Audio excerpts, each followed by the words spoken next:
শুভশ্রী ও আমার জুটি চির অমর হয়ে থাকবে। এবার একথা নিজের মুখে বললেন দেব। দেব বলেন, না শুভশ্রী কখনো আমাকে তার জীবন থেকে মুছে ফেলতে পারবে, না আমি পারবো শুভশ্রীকে আমার জীবন থেকে মুছে ফেলতে। এবার প্রকাশ্যে এইসব কথা শুনতে পেয়ে ভক্তরা অনেক অবাক হয়ে গেছেন। দেবের মনে শুভশ্রীকে আজও এমন ভালোবাসা দেখিয়ে অনেকে অনেক মন্তব্য করছে, যাদের মধ্যে একজন লিখেছেন, এটাই হলো আসল ভালোবাসা। ভালোবাসার মানুষটাকে কাছে না পেয়েও যে এতটা সম্মান করা যায় তা দেবকে দেখে শিখলাম। আরেকজন লিখেছে, এখন মনে হচ্ছে কেন তোমরা আলাদা হলে, চাইলেই তো তোমরা এক হতে পারতে।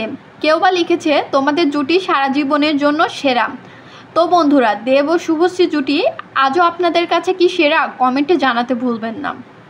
আসলে কারো প্রতি ভালোবাসা যখন সত্যি হয় সেটা কখনো মুছে যায় না। দেবের চোখে আজও শুভশ্রীর জন্য যে ভালোবাসার সম্মান তা স্পষ্ট